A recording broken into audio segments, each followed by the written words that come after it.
গভীর মনোযোগ, এই বিশ্বাস নিয়া ওই আনসারী সাহাবী আল্লাহর নবীজির সামনে হাজির। আল্লাহর নবীকে বলতেছেন, ইয়া রাসূলুল্লাহ, ইয়া হাবিবাল্লাহ, আপনি জানেন এই মদিনার একজন ধনাঢ্য ব্যক্তি আমি। আমার একমাত্র কন্যা যেমন রূপবতী তেমন গুণবতী। হুজুর গো, এই মদিনার অনেক ধনাঢ্য যুবক আমার মেয়েকে বিয়ের প্রস্তাব দিয়েছে, কিন্তু আমার বিশ্বাস হলো আপনি যদি আমার মেয়ের জন্য একটু ঘটকালি করেন, এই জামাইগুলোর চাইতে আরো উপযুক্ত জামাই আপনি ঠিক করে দিতে পারবেন। ও নবী, আপনি মেহেরবানি করে আমার মেয়ের জন্য একটা উপযুক্ত জামাই ঠিক করে দেন। আল্লাহর নবী মুচকি হাসলেন, সুবহানাল্লাহ কবেন না? আল্লাহর নবী বললেন, সাহাবী শোনো, তোমার মেয়ের জন্য জামাই খোঁজার প্রয়োজন নাই। আমি রাসূল তোমার মেয়ের জন্য আগে থেকে জামাই ঠিক করে রেখেছি। কয় হুজুর, তাড়াতাড়ি কোন জামাইয়ের পরিচয় কি? কয় জামাইয়ের পরিচয় হলো তার টাকা নাই, পয়সা নাই, জায়গা নাই, জমি নাই, এমন কি চেহারাটাও ভালো না, বেটে কুৎসিত কদাকার চেহারা, নাম তার জালাবিব। আচ্ছা বলেন তো, ওই আনসারী সাহাবীর মনটা ভালো হবে না খারাপ হবে? কিন্তু বিয়েটা ঠিক করেছেন কে? আনসারী সাহাবী মাথা নিচু করলেন, চিন্তা করলেন, সর্বনাশ, আমি আসলাম উপযুক্ত জামাই নিতে, আর নবীজি এমন একটা জামাই ঠিক করলেন, তার টাকা নাই, পয়সা নাই, অন্তত চেহারাটা যদি ভালো হতো তাও একটা কথা হতো, চেহারাটাও ভালো না। আনসারী সাহাবী মাথা নিচু করলেন। ও মুসলমান দেখেন, কারণ আনসারী সাহাবীর স্বার্থে আঘাত লেগে গেছে, কথা কন ঠিক কিনা? কিন্তু আল্লাহ বলছেন, ওয়ামা কানা লিমুমিনিন ওয়ালা মুমিনাতিন ইযা কাদাল্লাহু ওয়া রাসূলুহু আমরা, মুমিন বান্দা বান্দি হবে যারা আল্লাহ এবং রাসূলের কথা সঙ্গে সঙ্গে মানবে তারা। দুনিয়ার স্বার্থের কথা চিন্তা করা যাবে? কি বলেন, যাবে? ও মুসলমান, ও আলেম নামের জালেম আমাদের সমাজে কিছু আছে, আজকে স্বার্থে আঘাত লাগার কারণে যেদিকেই বৃষ্টি হয় ওদিকেই ছাতা ধরে। হুজুরের সব ভালো, খুব সুন্দর ওয়াজ, কিন্তু হুজুর যখন সুদের বিরুদ্ধে বলে সুদখোররা বেজার হয়ে যায়। হুজুর যখন ঘুষের বিরুদ্ধে বলে ঘুষখোররা বেজার হয়ে যায়। বলেন তো, বেজার হওয়া কি যাবে? কারণ কথাগুলো কার? জোরে বলেন, কার? বিশ্বাস করে না আলেম নামের জালেম, যারা আজকে যেদিকেই বৃষ্টি হয় ওদিকেই ছাতা ধরেন, মনে করছেন নিজে বাঁচলে বাপের নাম। 40 বছর যারা কোরআনের তাফসীর করেছেন, তাদের নামে মিথ্যা হামলা মামলা দিয়া সামান্য সুবিধাবাদী হতে চান। বিশ্বাস করেন, সময় আসবে যখন ওরা আপনাকেও সাইজ করবে তখন। এই যে পুকুর আছে আপনাদের এদিকে, পুকুর, এই পুকুরের মধ্যে দেখবেন যখন পুকুরের মাছগুলি বড় বড় হয়ে যায়, প্রথমে বড় ফুটাওয়ালা জাল পুকুরের মালিক নিয়ে এসে এমন করে ছেঁচা মারে, সব রুই কাতলা ওই জালের মধ্যে আটকা পড়ে যায়, কথা কন ঠিক কিনা? কিন্তু ওই জালের ফুটা দিয়া কিছু পোনা মাছ, জাটকা মাছ পালিয়ে যায় কি যায় না? ওরা চিন্তা করে, যাক বাঁচা গেল, বড় হুজুরদেরকে ধরেছে, আমরা তো মিলাদ পড়ায় খাই, আমাদের কোনো টেনশন। ওই পুকুরের মালিক জানে না পুকুরের মধ্যে এখনো কোন কোন হুজুর আছে। এর কয়েকদিন পরে আরেকটু ছোট ফোটাওয়ালা জাল নিয়ে আসে, এমন করে ধরে ভাই, সাইজ করে, সব পোনা জাটকাগুলি ওই জালের মধ্যে আটকা পড়ে যায়, কথা কন ঠিক কিনা? কিন্তু ওই জালের ফুটা দিয়েও কিছু পুঁটি মাছ, ডার্কি মাছ পালিয়ে যায় কি যায় না? ওরা চিন্তা করে, যাক বাঁচা গেল, বড় হুজুরদেরকে ধরেছে, মেজ হুজুরদেরকে ধরেছে, আমরা তো মিলাদ পড়ায় খাই, আমাদের কোনো টেনশন। ওই পুকুরের মালিক জানে না পুকুরের মধ্যে এখনো কোন কোন হুজুর আছে। এর কয়েকদিন পরে আমাদের রাজশাহী নাটক তো প্রায় একই, আমাদের ওদিকে বলে কারেন্ট জাল, এদিকে কি বলে?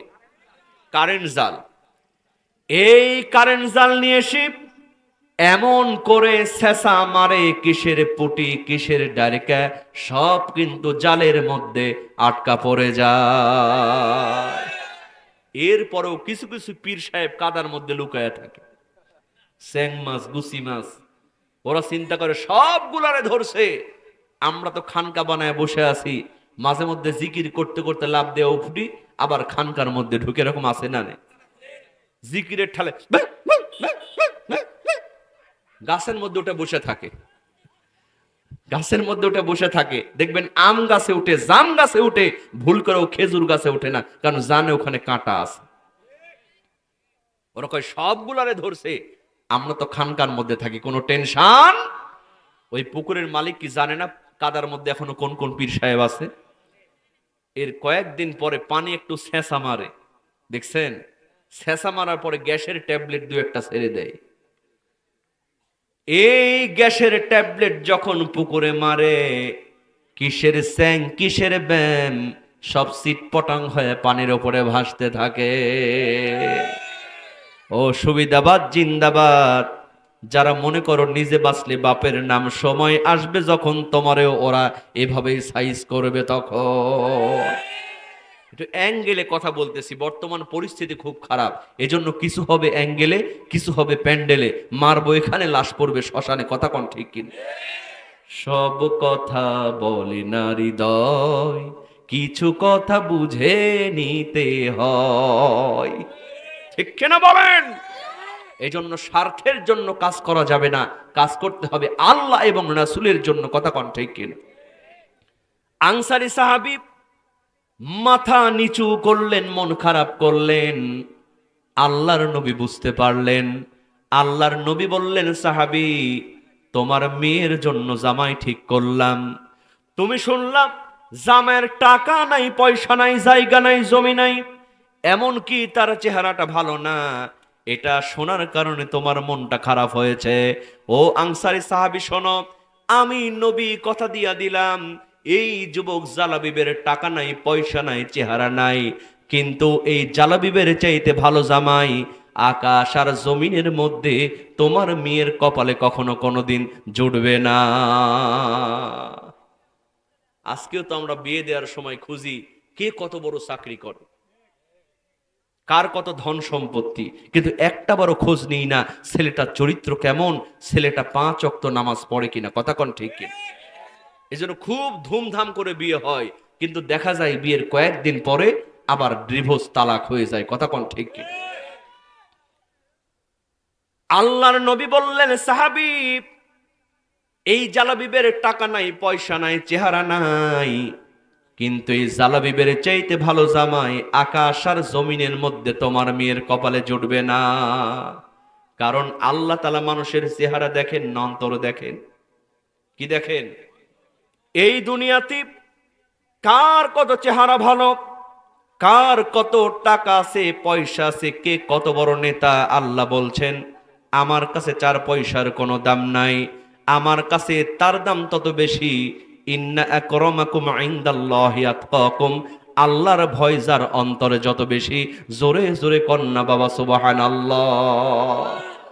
এজন্য হযরতে বিলাল, তার চেহারা ভালো ছিল না, কণ্ঠ ভালো ছিল না, জিহ্বাটা কাফের বেঈমানরা পুড়িয়ে দিয়েছিল, আজান দিতেন, আজান স্পষ্ট হতো না। সুবহানাল্লাহ কবেন না?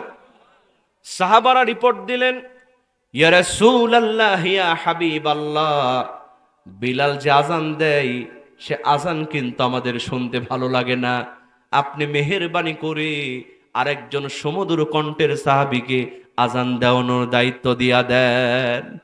আল্লাহর নবী বাধ্য হয়ে আরেকজন সুমধুর কণ্ঠের সাহাবী আব্দুল্লাহ ইবনে মাসউদ রাদিয়াল্লাহু তাআলা আনহুকে ডাক দিয়া বললেন, মাসউদ, আগামীকাল ফজরে তুমি আজান দিয়া দিবা। পরের দিন সকালবেলা আব্দুল্লাহ ইবনে মাসউদ রাদিয়াল্লাহু তাআলা আনহু সুমধুর কণ্ঠে ফজরের আজান দিলেন। আজান দিলেন ঠিকই, কিন্তু ফজর হয় না। আল্লাহর নবী পেরেশানি হয়ে গেলেন, সাহাবারা টেনশন করতে লাগলেন, আজান দেয়া হলো ফজরের, কিন্তু ফজর হয় না কেন? এমন সময় আল্লাহর ফেরেশতা জিবরিল আমিন এসে বলেন, ইয়া রাসূলুল্লাহ, ইয়া হাবিবাল্লাহ, আজকে কে আজান দিল, সে আজান কিন্তু এখনো আল্লাহর আরশে পৌঁছায় নাই। আল্লাহর নবী সঙ্গে সঙ্গে বিলালকে ডাক দিয়ে বললেন, বিলাল জলদি করে আজান দিয়া দাও। হযরতে বিলাল রাদিয়াল্লাহু তাআলা আনহু তার কালো চেহারা নিয়া, ভাঙা কণ্ঠ নিয়া আজান দিতে শুরু করলেন। আজান দিতে দেরি হলো ফজরের, কিন্তু ফজর হতে দেরি হলো না। কারণ বিলালের চেহারা ছিল কালো, কিন্তু অন্তরটা ছিল একেবারে ভালো। কথা কোন ঠিক কিনা? আর আজকে আমাদের দাড়ি আছে, টুপি আছে, হাজী সাহেব মানুষ, কিন্তু খোঁজ নিয়ে দেখা যায় নিজের বোনকে সম্পত্তি থেকে ঠকাইছে, সম্পত্তি মেরে হজ করে আসছে 2 বার। কথা কোন ঠিক কিনা? মুরব্বী ফজরের নামাজ পড়ে গিয়ে অন্যের জমির আইল ঠেলাঠেলি করে, আছে না নাই? হাই রে সাধের দুনিয়ায় মানুষ পাওয়া বড় দায়, মানুষ দেখতে চল হয়ে বা জাদু ঘরে যাই সবাই। চেহারাটা দেখতে ভালো, পোশাকটাও চমৎকার, অন্তরে তার কালি ভরা, মনটা বড় কদাকার। এই মানুষের ভিড়ে আজি, এই মানুষের ভিড়ে আজি আসল মানুষ নাই রে নাই। মানুষ দেখতে চল হয়ে বা জাদু ঘরে যাই সবাই, মানুষ দেখতে চল হয়ে বা জাদু ঘরে যাই সবাই। ঠিক কিনা বলেন? এই জন্য আমাদের চেহারা সুন্দর হলে হবে না, তাকওয়া অন্তরকে ভালো করা লাগবে। আল্লাহর নবী বললেন, সাহাবী তোমার মেয়ের জন্য জামাই ঠিক করলাম, চেহারা নাই টাকা নাই, কিন্তু এই জালাবিবের চাইতে ভালো জামাই আকাশ আর জমিনের মধ্যে তোমার মেয়ের কপালে জুটবে না। মনে আছে? মনে আছে? আনসারী সাহাবী হ্যাঁও বলতে পারে না, নাও বলতে পারে না, কারণ আঘাত লাগছে স্বার্থে। কথা কোন ঠিক কিনা? আল্লাহ এবং রাসূল যদি কথা বলে, কোনো এক্সকিউজ, কোনো অজুহাত করা যাবে? কি বলেন যাবে? সামি'না ওয়া আতা'না।